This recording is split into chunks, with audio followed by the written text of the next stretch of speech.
Alors, chaque année, il y a de nouveaux étudiants qui entrent en faculté de médecine.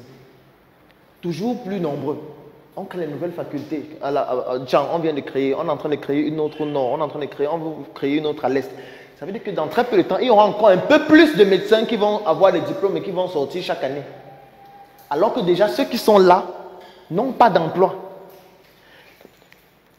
Je vais vous donner rapidement une conséquence grave que ça entraîne. Du moins, une parmi tant d'autres. La première conséquence, c'est que moi, j'ai des collègues qui touchent 50 000 le mois. Ça veut dire qu'ils travaillent de lundi à vendredi. Ils font 2 gardes par semaine. À la fin du mois, on donne 50 000. Docteur en médecine, 7 ans.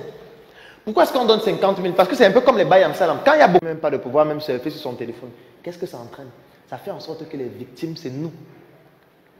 Parce que quand vous allez arriver à l'hôpital, il y a des choses incroyables qu'on va faire juste pour combler les fins de mois.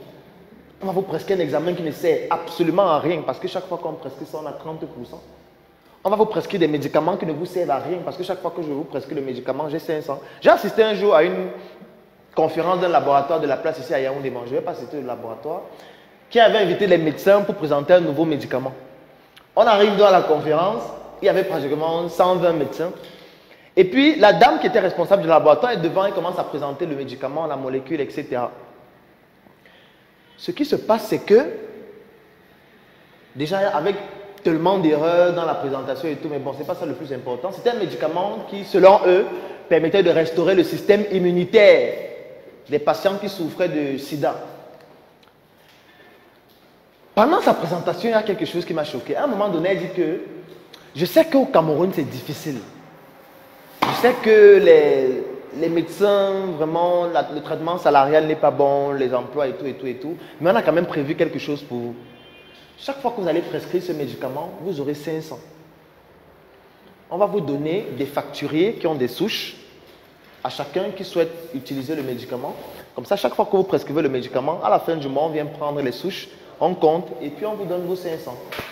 À la fin donc de la présentation, elle dit, ceux qui souhaitent alors le faire, venez prendre les souches. Et plus de 80% des médecins allaient prendre.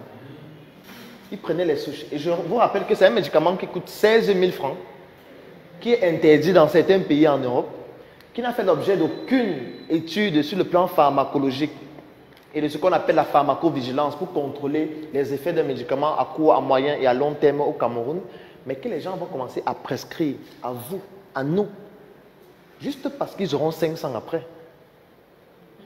Je vais même aller plus loin parce que ça va, mais bon, il ne faut pas que je dise tout, sinon ça va faire que vous n'allez plus à l'hôpital. Ce n'est pas l'objectif de cette journée. Moi, j'ai déjà assisté à plusieurs opérations fictives. Vous savez que vous arrivez à l'hôpital, on vous dit, bon, vous avez l'hépatite, non, vous avez une appendicite. Il faut 200 000 pour l'opération. Si vous ne le faites pas très vite, vous risquez de mourir dans les heures qui suivent. Vous vous battez donc pour que la famille essaye de trouver l'argent. Vous prenez l'argent, vous donnez, on vous amène au bloc, on fait une incision, après on referme et puis on renvoie en salle. Moi, j'ai déjà assisté à ça plusieurs fois. Je vais même encore un peu plus loin. Il y a des laboratoires. Bon, je laisse d'abord le laboratoire. On continue avec les médecins. Il y a des collègues médecins qui sont généralistes et chacun d'eux a au moins 6 cachets. Il a le cachet où il est neurologue. Il a le cachet où il est gynécologue. Il a le cachet où il est pédiatre. Il a le cachet où il est ophtalmologue, en fonction du patient qui vient. Et du coup, il consulte à 10 000. Dès que la consultation finit, il vous donne un diagnostic très compliqué. Vous avez le syndrome de Munchausen. Le stress commence. Mais le syndrome de Munchausen, c'est encore quoi? Il dit que pour confirmer le diagnostic, il faudrait qu'on fasse un examen. Mais on ne fait pas l'examen ici. Le seul endroit où on fait cet examen, c'est à Yaoundé, au centre Pasteur. Mais pour ne pas vous compliquer la tâche, on a un service d'acheminement des échantillons. Donc on va vous prélever, on va faire analyser là-bas, et puis vous aurez les résultats sous une semaine. Vous, vous êtes dans la détresse. On vient de vous donner un diagnostic, vous n'avez jamais entendu le nom là quelque part. Vous demandez, doc, l'examen c'est combien? On vous dit c'est 50 000. Quand vous payez 50 000, ils ont une infirmière qui vous prélève. Et dès qu'on vous prélève, ils ont les faux imprimés du centre Pasteur, les faux cachets, les faux reçus. On vous fait un faux résultat et on vous donne une semaine après. Je vais encore plus loin. Il y a certains laboratoires au Cameroun que je ne vais pas citer, bien évidemment, où quand vous arrivez pour faire un examen, vous venez, vous dites, je vais peut-être faire la goutte épaisse ou je ne sais pas, le test de je ne sais pas trop quoi. On vous prélève. Dès que vous partez, on ne fait pas l'examen, on écrit le résultat. Il y a plusieurs laboratoires qui le font.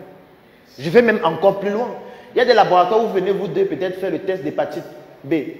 On te prélève, on le prélève. Dès que vous partez, on mélange vos sangs, on utilise le même réactif.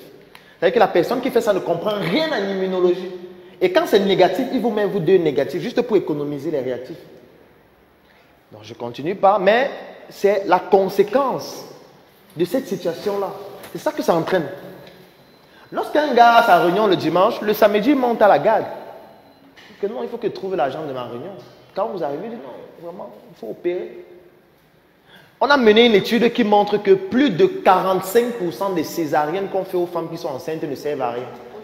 Moi, je parle de... Parce que quand on parle, vous avez l'impression que c'est dans l'espace et que ça ne vous concerne pas. Vous arrivez à l'hôpital, vous êtes enceinte, vous pouvez accoucher par voie basse, mais on essaye de trouver des raisons pour que vous passiez à la césarienne. Parce que ça fait en sorte que le médecin a des quotes-parts à chaque fois qu'on vous opère et que l'hôpital fasse plus d'entrées. Donc, comment ça va se passer quand il y aura encore plus de personnes qui vont demander le travail que maintenant? Ça sera pire. Parce qu'on ne construit pas suffisamment d'hôpitaux pour recruter ces gens. Et là, on parle des médecins qui ont Bac+7.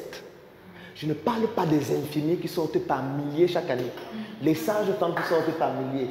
Des aides-soignants qui sortent par milliers. Des analystes biomédicaux qui sortent par milliers. Je ne parle pas des pharmaciens. Je ne parle pas d'eux. On a encore sur les médecins qui ne sont pas nombreux. Et voilà déjà ce qui se passe. Ça sera pire dans 5 ans, pire dans 10 ans, pire dans 20 ans, si rien n'est fait. Et ce n'est pas qu'ils n'ont pas la compétence, c'est qu'ils ont fait une école où ils ont la compétence pour faire un travail spécifique. Et c'est déjà comme ça chez eux. Donc quand on parle d'entreprendre, les gens ont l'impression que c'est juste une mode, c'est juste une manière de vouloir dire qu'on perd le temps, parce que voilà, on n'a pas pu le travail, on n'a pas trouvé le travail. Du coup, comme on est un cancre, on dit qu'on entreprend. La fonction publique au Cameroun, la capacité maximale de recrutement, c'est 300 000 personnes. La fonction publique ne peut pas recruter plus de 300 000 personnes. Vous pensez que les autres millions de personnes ils vont travailler dans où? Tout le monde ne peut pas travailler à la fonction publique. Soit c'est le privé, soit vous allez vous-même trouver quoi faire. Et c'est pour ça que les gens font dans l'informel, en plus de 80%. Donc, on connaît déjà le chemin qui attend. Les 2000 étudiants qui sont en première année de droit à soi, on connaît les